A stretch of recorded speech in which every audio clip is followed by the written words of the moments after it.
Bismillahirrahmanirrahim. Assalamu alaikum.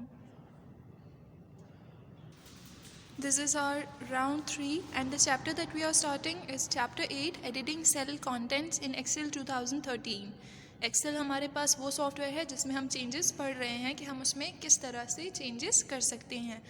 इस chapter में हम स्पेशली क्या पढ़ेंगे, हमारा फोकस जिस चीज़ पर होगा वो होगा एडिटिंग सेल कंटेंट्स, यानी कि हम हमारे सेल के अंदर यानी कि एक कॉलम जो हमारे पास जो एक पूरी वर्कशीट आती है उसके एक कॉलम में हम जो चेंजेस करते हैं, ठीक है, उसके कंटेंट उसमें हम जो भी लिख चुके हैं उसके कंटेंट को हम किस तरह से चेंज कर सकते हैं, कैसे एडिट कर सकते हैं, ये सब चीज़ें हम इस चैप्टर में पढ़ेंगे। Editing cell contents.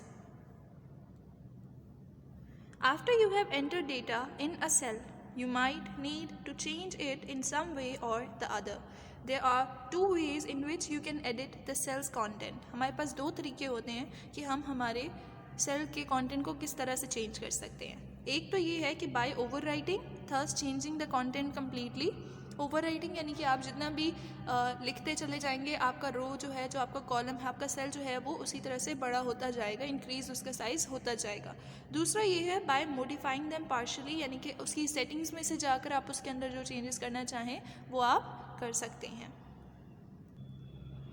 Let's see what overwriting means. Sometimes you may wish to replace the contents of a cell completely. This can be done by writing over the existing text. Overwrite जब आप करना चाहते हैं, for example अगर हमारे पास, हम consider करेंगे हमारे पास एक वर्कशीट है जिसके अंदर हमने कुछ कंटेंट लिखे हैं। अब हम यहाँ पर इस नाम को यानी कि इसको चेंज करना चाहते हैं, इसे एडिट करना चाहते हैं, तो हम क्या करेंगे, हम अपना माउस के ऊपर लेकर आएंगे और क्लिक करेंगे लेफ़्ट बटन क्लिक करेंगे तो हमें ये सेल सिलेक्ट हो जाएगा और उसके बाद हम जो भी चेंजेस करेंगे वो सिर्फ इस सेल के साथ होंगे। हमने ये नाम डिलीट करना है एंड उसके बाद हम इसी के अंदर टाइप करना शुरू कर देंगे और उसके बाद यहाँ से हम एंटर का बटन क्लिक कर देंगे। तो क्या होगा कि ये चेंजेस हमारे पास ये चेंजेस हो जाएंगे, ठीक है। दूसरा तरीका हमारे पास होता है ये होता है हमारा फॉर्मूला बार। इस फॉर्मूला बार में आप जो भी चेंजेस यहाँ करते हैं अपने सेल के साथ, आपके वो चेंजेस यहाँ पर नज़र आ रहे होते हैं। तो आप क्या करेंगे, एक तरीका तो ये है कि आप ओवरराइटिंग से कर सकते हैं, दूसरा तरीका ये है कि आप फॉर्मूला बार में जाकर सेल सेलेक्ट करेंगे, पहले सेल पर क्लिक करेंगे, सेल पर क्लिक करने के बाद आप फॉर्मूला बार में जाकर जो भी आप लिखना चाहते हैं वो आप लिखेंगे। तो आपका जो आप यहाँ लिखेंगे, आपका टेक्स्ट यहाँ इस सेल में कॉपी हो जाएगा।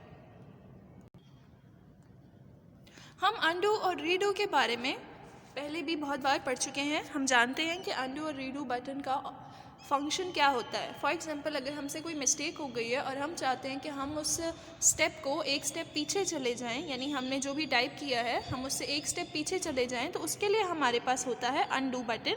ये है हमारे पास अनडू बटन जो कि हमारे क्विक एक्सेस टूल बार पे मौजूद होता है, यानी कि हमारी विंडो के सबसे ऊपर वाला जो एक बार होता है उसे क्विक एक्सेस टूल बार कहते हैं और वहाँ पर हमारे पास ये अनडू बटन होता है। अनडू बटन का फंक्शन होता है कि वो हमें एक स्टेप पीछे ले जाता है, चेंजेस वो अनडू कर देता है, जबकि रीडू बटन का ऑप्शन ये होता है कि वो स्टेप जो हमने अनडू किया है वो स्टेप वापस से आ जाता है, यानी कि जो एक स्टेप हम पीछे गए थे हम वापस से आना चाहते हैं तो हम रीडू बटन की मदद से वापस आ सकते हैं, वो चेंजेस ख़त्म कर सकते हैं अपने डॉक्यूमेंट पे। Next is how can we delete our contents, ठीक है। हम अपने डिलीट कैसे कर सकते हैं सेल कंटेंट्स को। तो सबसे पहले जो हमारे पास बहुत ही ईजी तरीका वो ये है कि हम सबसे पहले क्या करते हैं कि हम कोई भी सेल्स को सिलेक्ट कर लेते हैं, चाहे आप 2 करना चाहें या इससे ज़्यादा करना चाहें।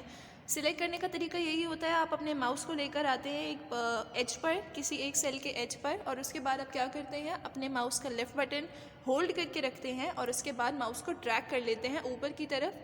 तो जितने सेल्स आप सिलेक्ट करना चाहते हैं आप एक विंडो देखेंगे जो कि उन्हें कवर करती जा रही होगी उन सेल्स को, जो कि कुछ इस तरह से होती है।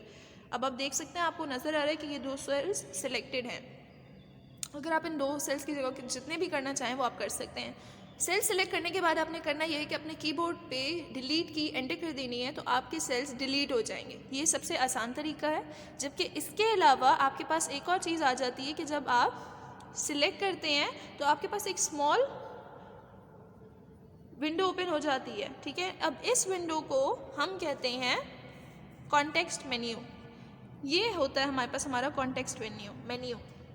इस कॉन्टेक्स्ट मेन्यू में अब आप देखें आपके पास यहाँ पे ऑप्शन आ रहा है क्लियर कंटेंट। जब आप क्लियर कंटेंट पे क्लिक करेंगे तो आप यहाँ से क्लियर कर सकते हैं अपने कंटेंट्स को। इसके अलावा दूसरा ऑप्शन हमारे पास ये होता है कि हमारे पास हमारे होम टैब में एडिटिंग ग्रुप में हमारे पास होता है क्लियर बटन। ये है हमारा होम टैब का क्लियर ग्रुप में हमारे पास ऑटोसम है, फिल है और क्लियर है। क्लियर के साथ यहाँ हमारे पास एक डाउन एरो है। जब आप डाउन एरो को क्लिक करेंगे तो आपके पास ये ऑप्शन आ जाएंगे clear all, clear formats, clear contents, clear comments, clear hyperlinks. Content आप डिलीट करना चाहते हैं, आप क्लियर कंटेंट पे क्लिक करेंगे तो आप देख सकते हैं कि यहाँ पे आपके ये 2 सेल्स बिल्कुल ब्लैंक हो चुके हैं, यानी कि इसके कंटेंट्स डिलीट हो चुके हैं। नाउ फॉर एग्जाम्पल हम हमारे डेटा को कॉपी करना चाहते हैं। एक्सेल पे हमारे पास ऑप्शंस आ जाते हैं कई सारे कि जिनकी मदद से हम हमारे कंटेंट को कॉपी पेस्ट कर सकते हैं। सबसे पहला ऑप्शन तो हमारे पास ये है कि अगर ये हमारे पास हमारी विंडो है एक्सेल की और यहाँ पे हमारा डेटा है, ठीक है। इस डेटा पे सबसे पहले हम लोग क्या करते हैं, सिलेक्ट करते हैं जो हम कॉपी करना चाहते हैं। जब हम कंटेंट्स को कॉपी कर लेते हैं, जब हम कंटेंट्स को सिलेक्ट कर लेते हैं तो सिलेक्ट करने के बाद हम देखते हैं कि हमारे पास हमारे होम टैब में एक कॉपी ग्रुप है, ठीक है। क्लिपबोर्ड ग्रुप में हमारे पास ये कॉपी ऑप्शन है, ये है कट ऑप्शन, ये कॉपी ऑप्शन और ये पेस्ट ऑप्शन। अगर आप कट करना चाहते हैं तो आप कट पे क्लिक करेंगे, अगर आप कॉपी करना चाहते हैं तो आप कॉपी पर क्लिक करेंगे। जब आप कॉपी पर क्लिक कर लेंगे तो आपका सिलेक्टेड सेल्स थे वो कॉपी हो जाएंगे। अब उसके बाद आपने करना ये है कि आप जहाँ पर भी चाहते हैं कि आपका वो डेटा कॉपी हो जाए तो आप करेंगे ये कि उस जगह पर जाकर क्लिक करेंगे अपनी स्क्रीन पर, अपनी वर्कशीट पर। सेम उसी तरह से आप ब्लैंक जो है सेल्स को सिलेक्ट करेंगे। ब्लैंक सेल्स आप जब सिलेक्ट कर लेंगे, फॉर एग्जांपल मैं यहाँ से यहाँ तक सिलेक्ट करती हूँ और उसके बाद मैं जाऊँगी पेस्ट ऑप्शन पे। पेस्ट ऑप्शन पे जाकर जब मैं क्लिक करूँगी तो यहाँ पर हमारे पास ये तमाम कंटेंट्स जो इस साइड के थे वो यहाँ पर कॉपी हो गए। आप देख सकते हैं ये दोनों सेम है, ठीक है। Now we can also insert cells, rows and columns. हमारी एग्जिस्टिंग वर्कशीट में हम सेल, रोज या कॉलम्स भी ऐड कर सकते हैं। कैसे कर सकते हैं? Inserting cells. To insert a cell or block of cells do the following. सबसे पहले हम सिलेक्ट करेंगे उस रो को या वहाँ पर उस जगह पर हमारी वर्कशीट पे जहाँ हम ऐड करना चाहते हैं सेल को।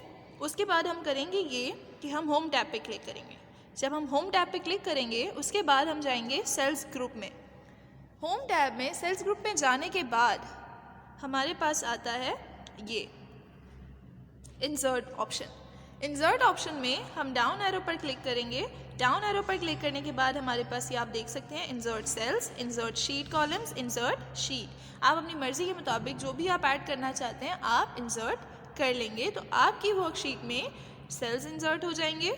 आप शीट कॉलम्स पे करेंगे तो आपकी शीट में कॉलम्स इंक्रीज हो जाएंगे और अगर शीट करेंगे तो आपकी शीट इंक्रीज हो जाएंगी। इसी तरह अगर आप डिलीट करना चाहते हैं तो आप सेम होम टैब पर जाएंगे। होम टैब में सेल्स ग्रुप में आपके पास ये रहा डिलीट ऑप्शन।